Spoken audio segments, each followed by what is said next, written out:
The morning started like any other Tuesday until the sky cracked open and revealed the face of an angry alien overlord.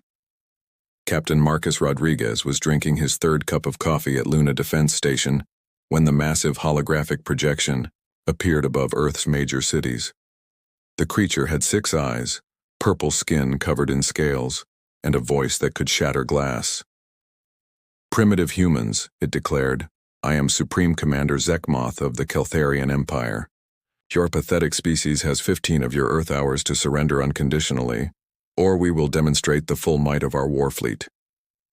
Marcus nearly choked on his coffee. Behind the alien, hundreds of massive black ships hung in space like metallic storm clouds. Each vessel dwarfed humanity's largest space stations. The threat was real, overwhelming, and absolutely terrifying. Then someone in the Luna Station communications room started laughing. "Sir," called out Communications Officer Riley Park, trying to contain her giggles, "the internet is going absolutely crazy. Someone already made a meme of this guy." Marcus looked at the tactical display. The enemy had at least 300 ships, weapons that could crack planets, and technology centuries ahead of anything humans possessed. By every logical measure, this was humanity's final hour. "Patch me through to all human military frequencies," Marcus ordered, "and make sure this goes to every social media platform on Earth." The hologram of Zekmoth was still speaking when Marcus interrupted. "Hey there, big guy," he said, waving casually at the cameras. "Nice ships, very intimidating. Question though, did you practice that speech in the mirror? Because you've got this whole evil emperor thing down to an art form." Zekmoth's 6 eyes blinked in confusion. "You dare mock the Supreme Commander of the Keltharian Empire?" "Mock? Nah," Marcus replied, grinning. "I'm genuinely impressed. The whole glowing red eyes thing, the dramatic voice, even the way your scales shimmer when you're angry. It's like someone took every sci-fi villain trope and cranked it up to 11. Across Earth, humans were watching the exchange with growing amusement rather than terror. News anchors struggled to maintain composure as social media exploded with jokes, memes, and increasingly creative insults directed at the alien invaders. "You have 14 hours and 37 minutes, Zekmoth snarled. "Surrender or face annihilation." "Counteroffer," Marcus said, leaning back in his chair. "How about you give us your best shot right now? We're curious to see what all the fuss is about." The alien's mandibles clicked in what might have been surprise. "You request immediate destruction? Well, when you put it like that, it sounds less fun," Marcus admitted. "But yeah, we're ready when you are. Fair warning, though, we might not react the way you expect." What happened next would be remembered as the moment humanity's reputation in the galaxy changed forever. Zekmoth, clearly rattled by the unexpected response, ordered his forward scouts to demonstrate their power by destroying a small asteroid near Mars. The display was indeed impressive. Beams of purple energy turned the asteroid into glittering dust in seconds. The show of force should have sent every human running for shelter. Instead, Earth's response was unanimous applause. "Not bad," Marcus announced to the galaxy. 7 out of 10. Points deducted for poor target selection and excessive buildup. Next time, try something more challenging. Within hours, human military units worldwide were volunteering for the first wave of defense.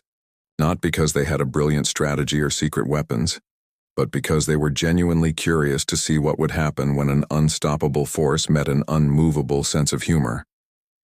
Lieutenant Zoe Thompson, stationed aboard the orbital platform, Defiance summed up humanity's attitude perfectly when she told her crew, "Well, folks, looks like we're about to become either the galaxy's greatest heroes or its most entertaining final act. Either way, this is going to be one hell of a story."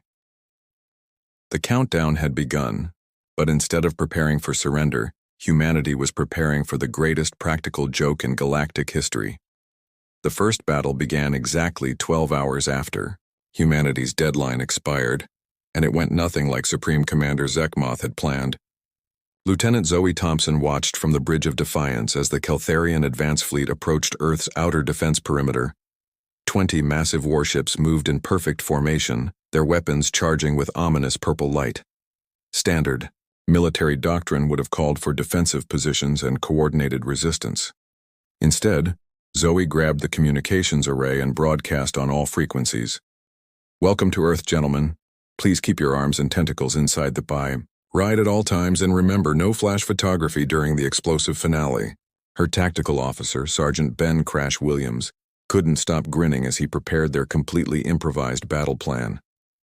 You sure about this, Lieutenant? We're about to try something that's never been attempted in the history of warfare.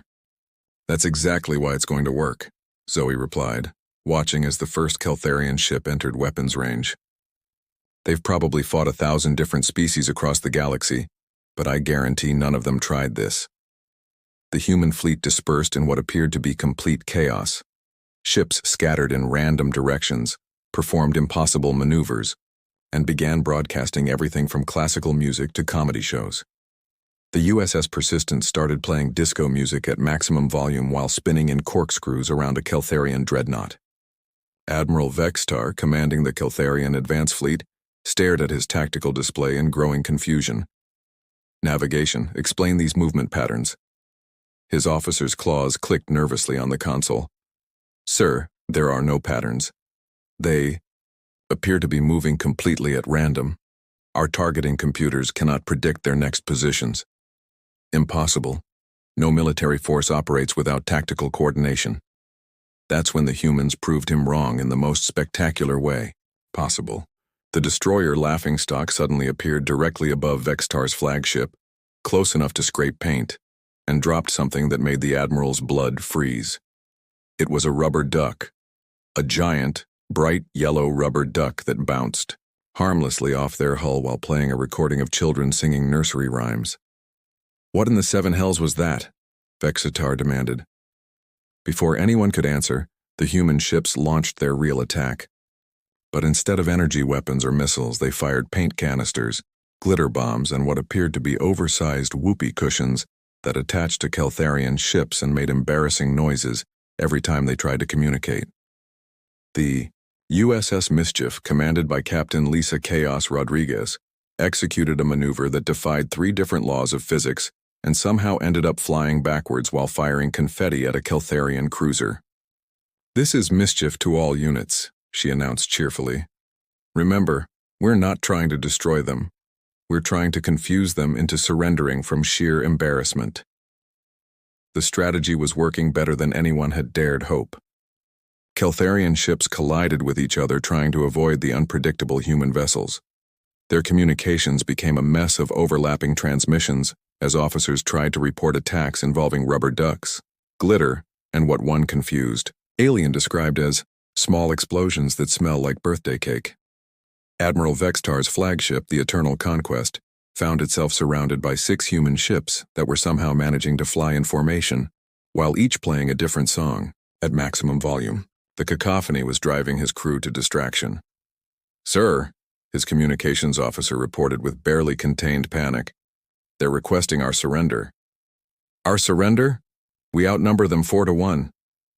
Yes, sir, but they're saying we've failed to provide adequate entertainment value, and they're willing to give us a participation trophy if we leave quietly.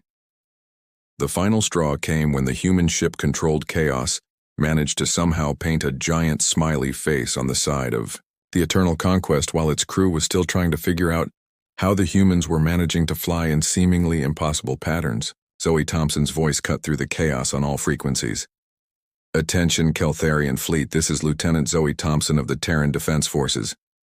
We've noticed you seem a bit overwhelmed by our welcoming committee. No judgment here happens, to the best of us. If you'd like to regroup and try again tomorrow, we'll be happy to give you some pointers on space combat. Fair warning, though, tomorrow we're planning something involving giant foam hands and a mariachi band. Admiral Vextar stared at his tactical display, where his superior fleet was currently retreating from an enemy that had just offered to give them combat lessons. Half his ships were covered in glitter, 3 were playing human music at volumes that couldn't be turned off, and 1 had somehow been convinced to participate in what the humans called a conga line. Retreat, he ordered quietly. Full retreat to rally point 7. As the Keltharian ships limped away from Earth, leaving behind a trail of glitter and the fading sounds of disco music, humanity celebrated their first victory against a galactic superpower. They had won not through superior firepower or advanced technology, but through the simple application of weaponized absurdity. Supreme Commander Zekmoth received Admiral Vextar's report 3 hours later, and for the first time in his military career, he had absolutely no idea how to respond to a battle report that included phrases like tactical rubber duck deployment and strategic glitter bombardment. The humans had not just won a battle, they had accidentally invented an entirely new form of warfare that the galaxy was completely unprepared for. 3 days after the Battle of the Rubber Duck, as historians would later call it, engineer Jake Morrison was having the time of his life in the asteroid belt between Mars and Jupiter. His workshop aboard the mobile platform Tinkerer's Dream had become the galaxy's most dangerous comedy club. "Hand me that plasma torch, would you?" Jake called to his assistant, technician Amy Sparks Chen, while he welded what appeared to be a disco ball to the nose of a missile. "I want to make sure this thing blinds them with style." Jake had spent his entire career designing practical mining equipment for asteroid operations. Now he was applying those same engineering principles to create the most ridiculous weapons in human history, and somehow they were more effective than anything in the standard military arsenal. His latest creation sat gleaming in the workshop bay. A modified mining drone that looked like a giant mechanical chicken, complete with rubber beak and the ability to lay explosive eggs that played polka music before detonating. "Jake," Sparks said, trying not to laugh, "I have to ask, why a chicken?" "Because," Jake replied with the enthusiasm of a man who had found his true calling, "when Admiral Vextar reports to his superiors that his flagship was taken out by a giant space chicken, he's either going to have a nervous breakdown or get court-martialed for filing a false report. Either way, we win." The plan was working better than anyone had expected. Instead of massive fleet engagements, humanity had switched to guerrilla warfare that treated the entire solar system like their personal playground. Small teams of human ships would appear without warning, perform increasingly ridiculous attacks, and vanish before the Keltharians could respond. Captain Torres Ghost Martinez had perfected the art of psychological hit-and-run attacks. His ship, the Phantom Prank, had spent the last 2 days following a Keltharian patrol squadron and doing nothing but playing practical jokes on them. Yesterday, he had managed to replace all their food synthesizers with machines that only produced lime-flavored gelatin. Today, he was planning something involving holographic projections of dancing humans. The effect on Keltharian morale was devastating. Supreme Commander Zekmoth received hourly reports of his forces being harassed by what his officers could only describe as weaponized entertainment. Ships were being tagged with graffiti that couldn't be removed. Their communications were being hacked to play human comedy shows, and somehow the humans had figured out how to make Keltharian toilets play mariachi music. Diplomatic Corps leader Quindar, a usually composed Keltharian with silver scales and 4 arms, found himself in the unprecedented position of trying to negotiate with an enemy that kept interrupting peace talks to tell jokes. "Honorable humans," Quindar began during their 3rd attempted ceasefire negotiation, "surely we can reach a reasonable agreement that benefits both our species." The human representative on the screen was Captain Marcus Rodriguez, who appeared to be eating popcorn while sitting in what looked like a comfortable recliner. "Oh, we're absolutely open to negotiation," Marcus replied cheerfully. "But first, we need to address the elephant in the room." "I do not understand this reference. 2 elephants. Figure of speech. What I mean is, your invasion so far has been pretty disappointing. I mean, we expected death rays, planet crackers, maybe some dramatic speeches about galactic domination. Instead, we got glitter-covered ships retreating from rubber ducks. Or internet is giving you guys a 2-star rating." Quindar's diplomatic training had not prepared him for this. "You are rating our military performance?" "Well, yeah. This is the first alien invasion in human history. We were expecting something more spectacular. Don't get me wrong. We appreciate the effort, but you might want to go back to evil overlord. School and try again." Behind Quindar, a junior officer was frantically taking notes. The Keltharian military had conquered 47 different worlds, but none of their previous enemies had offered constructive criticism during peace negotiations. The situation became even more surreal when Jake Morrison's latest creation made its debut.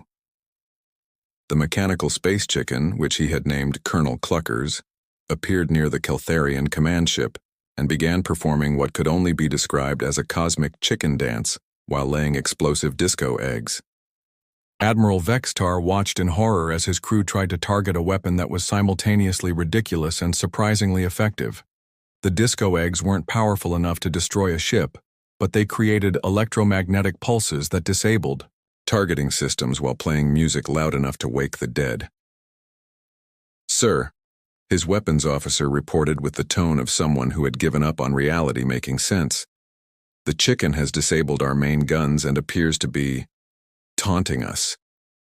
Indeed, Colonel Cluckers had somehow been programmed to perform insulting gestures with its mechanical wings between egg-laying runs. Its speakers were broadcasting a recording of Jake Morrison explaining in detail why chickens were superior to whatever Keltharians were supposed to be. The final humiliation came when Captain Torres executed his masterpiece. The Phantom Prank had been building up to this moment for days, and when it struck, it broke something fundamental in the Keltharian command structure. Every screen on every Keltharian ship suddenly displayed the same image, a photograph of Admiral Vextar at what appeared to be a birthday party, wearing a silly hat and blowing out candles on a cake shaped like a spaceship. The image was accompanied by a song that roughly translated to "Happy Birthday to You," but with lyrics about how Vexatar was the cutest little space admiral in the galaxy. The photograph was obviously fake, created by human digital artists, but it was so perfectly crafted that half the Keltharian fleet spent the next hour trying to figure out when their admiral had attended a human children's party. Admiral Vextar stared at his own image being broadcast across the entire fleet and realized that something unprecedented was happening. For the first time in Keltharian military history, an invasion force was not just being defeated. It was being systematically humiliated by an enemy that treated war like an elaborate game. "Communications," he said quietly. "Get me Supreme, Commander Zekmoth. Tell him we need to discuss alternative strategies." As the message was sent, Jake Morrison was already working on his next creation, a giant mechanical penguin that could waddle through space while firing snowballs that exploded into confetti shaped like tiny humans giving thumbs up. The hunter had indeed become the hunted, but in the most unexpected way possible. The Keltharian Empire was learning that some prey was more dangerous when it was laughing at you. General Patricia Vasquez stood in the war room of Titan Base watching, as red dots representing Keltharian forces began disappearing from the tactical display one by one. After 2 weeks of what military historians would later call the Great Galactic Comedy War, the impossible was happening. Humanity was winning. "Ma'am," reported Intelligence Officer Ryan Numbers Foster, barely containing his excitement, "we're receiving surrender requests from 17 different Keltharian squadrons. They're not asking for terms or negotiations. They're literally begging us to stop." Patricia had commanded military operations on 3 different continents, but nothing in her 40-year career had prepared her for coordinating a war effort that included tactical rubber chickens and weaponized birthday parties. The success rate was so absurd that she had stopped questioning it and simply embraced the chaos. "What's the status on Operation Gigglestorm?" she asked her aide, Commander Neil Bookworm Thompson. "Colonel Cluckers has successfully disabled 6 more ships this morning," Neil reported, consulting his tablet with the expression of a man who had given up on his reality making sense. Jake Morrison's new creation, General Wadsworth the Penguin, has caused 3 enemy commanders to request psychological evaluation for their crews. Across the galaxy, the Keltharian High Command was experiencing something unprecedented in their 1,000-year history of conquest. Complete strategic paralysis caused by an enemy they couldn't understand, predict, or take seriously. Fleet Admiral Kexithara, the highest-ranking military officer in the Keltharian Empire, reviewed the battle reports with growing disbelief. Her species had perfected warfare into an exact science. Every engagement followed predictable patterns based on mathematics, logistics, and tactical doctrine that had conquered dozens of worlds. The humans had thrown that entire system into chaos by refusing to follow the rules. "Explain to me again," she said to her intelligence chief, "how we lost the Battle of Europa." Sub-Commander Yilnex, consulted his datapad with the expression of someone who had been asked to explain quantum physics to a child. The humans deployed what they called Operation Banana Split. They used ice cream trucks. Modified ice cream trucks that played music at frequencies that interfered with our neural pathways. Our crews became emotionally compromised. Several officers reported feelings of nostalgia and inexplicable happiness. The dreadnought Eternal, Victory, was forced to retreat when its captain began crying and asking his crew to hug him. Fleet Admiral Kex Thera stared at her subordinate for a full minute. "Are you telling me that we lost a space battle to vehicles designed to sell frozen desserts to children?" "Yes, Fleet Admiral." The humans also deployed something called Operation Tickle Fight, which involved drones that played recordings of human laughter while projecting holographic images of their young engaged in playful combat. The situation had become so bizarre that other alien species across the galaxy were starting to take notice. The Vrex Confederation, longtime enemies of the Keltharian Empire, had begun sending diplomatic messages that essentially amounted to, "What in the seven hells is happening over there?" Captain Luna Moonbeam Singh, commander of the converted cruise ship Party Crasher, had just finished executing the most successful military operation in human history using nothing but a karaoke machine and a fog generator. Her target, the Keltharian heavy cruiser Blade of Conquest, had surrendered after 30 minutes of being forced to listen to off-key human singing while flying through artificial clouds that smelled like cotton candy. "This is Captain Singh to all human vessels," she broadcast, trying to keep the laughter out of her voice. "The Blade of Conquest has officially surrendered. Their commander specifically requested that we stop playing My Heart Will Go On and promised to leave the solar system immediately if we would just make the singing stop." The psychological impact on Keltharian forces was becoming impossible to ignore. Ship commanders were filing reports that read like fever dreams, describing attacks involving mechanical animals, food-based weapons, and what one officer described as aggressive kindness warfare, where humans had sent care packages filled with cookies and encouraging notes to enemy ships. Supreme Commander Zekmoth found himself in his private chambers, staring at a collection of items that his forces had recovered from human attack sites: a rubber duck wearing a tiny admiral's hat, a cookie shaped like a spaceship with the words, "You're doing great," written in frosting, and a holographic recording of a human child saying, "I hope you feel better soon, Mr. Alien." For the first time in his military career, Zekmoth was questioning everything he thought he knew about warfare, conquest, and the nature of strength itself. The turning point came when the humans executed their masterpiece, Operation Friendship Overload. Every human ship in the solar system simultaneously broadcast the same message to every Keltharian vessel, a cheerful invitation to a galaxy-wide peace party, complete with music, games, and something called pizza. The invitation was so genuinely friendly, so absurdly optimistic, and so completely unexpected that it caused what military analysts would later describe as empire-wide cognitive dissonance. Keltharian crews began asking their commanders why they were fighting people who kept offering them food and wanting to be friends. General Patricia Vasquez watched the final phase of the operation from Titan Base, as Keltharian ships across the solar system began powering down their weapons and requesting permission to attend the peace party. The most powerful military force in the galaxy was surrendering because humanity had convinced them that friendship was more fun than conquest. "Ma'am," Commander Thompson reported, his voice filled with awe, "we're receiving a priority transmission from the Keltharian High Command. They want to discuss terms for a full withdrawal from human space." Patricia nodded, watching as the last red dots disappeared from the tactical display. "Tell them we'll be happy to negotiate, but first, ask them if they want to try Jake Morrison's famous chocolate chip cookies. I have a feeling this is going to be the strangest peace treaty in galactic history." The Keltharian Empire, which had never retreated from any battlefield in its history, was about to discover that some victories were won not with weapons, but with laughter, kindness, and the kind of weaponized friendship that only humans could devise. 6 months after the Great Galactic Comedy War ended, Ambassador David Carter stood in the newly constructed Friendship Station, orbiting Earth, preparing to welcome the most unusual diplomatic delegation in human history.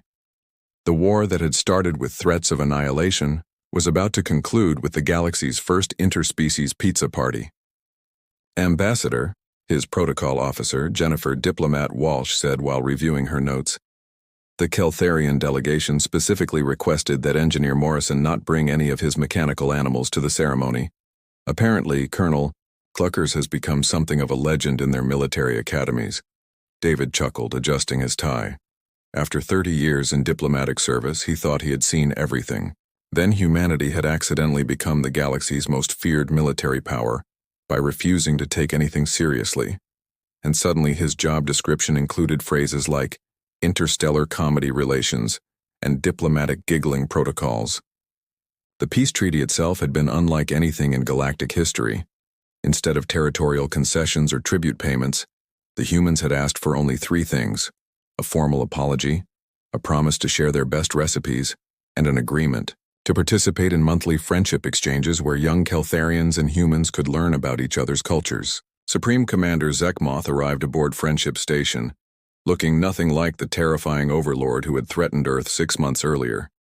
His scales had lost their intimidating purple hue and had shifted to what appeared to be a nervous pale blue. Behind him walked a delegation of Keltharian officers who looked like they were attending their first day of school. Ambassador Carter, Zekmoth said, his voice lacking its former commanding boom. On behalf of the Keltharian Empire, I formally request permission to, how do you humans say, hang out with your species on a permanent basis. The transformation was remarkable. The mighty Keltharian Empire, after experiencing humanity's unique approach to conflict resolution, had undergone what their philosophers called the Great Awakening. They had discovered that conquest was far less satisfying than friendship, and that laughter was more addictive than power. Captain Marcus Rodriguez, now promoted to Fleet Admiral, had become something of a celebrity throughout the galaxy. His tactical manual, How to Win Wars by Making Friends, a Guide to Weaponized Kindness, was required reading in military academies across 17 different star systems. The key, Marcus explained to a group of young Keltharian officers during their cultural exchange program, is that we never actually wanted to fight you. We just wanted to understand why you thought fighting was necessary when you could have just asked to be friends in the first place. The ripple effects of humanity's victory had transformed galactic politics in ways no one had anticipated. The Vrex Confederation had sent diplomatic envoys asking for lessons in human-style conflict resolution. The Zephyrian Trade Union had requested permission to establish comedy clubs in their territory. Even the mysterious Shadowed Collective had emerged from their hidden systems to ask if humans would be willing to teach them how to weaponize joy. Engineer Jake Morrison had become the galaxy's most requested weapons designer, though his recent creations focused more on entertainment than warfare. His latest invention, a spaceship that could transform into a giant musical instrument, had been commissioned by 3 different alien species who wanted to start their own interstellar bands.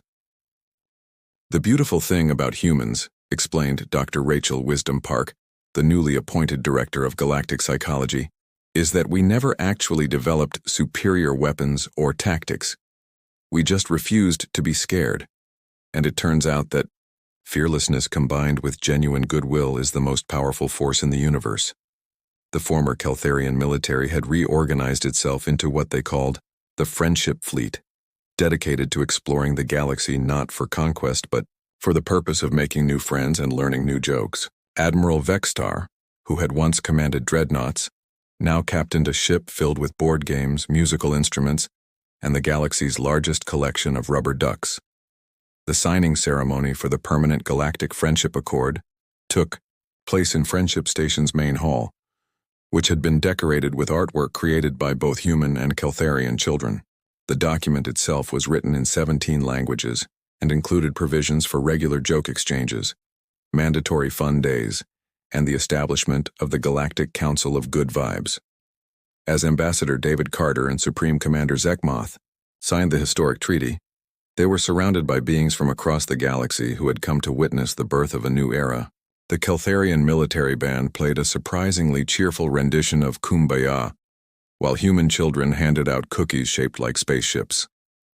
"You know," Zekmoth said to David as they posed for photographs, "in all our centuries of conquest, we never once achieved anything as satisfying as this moment."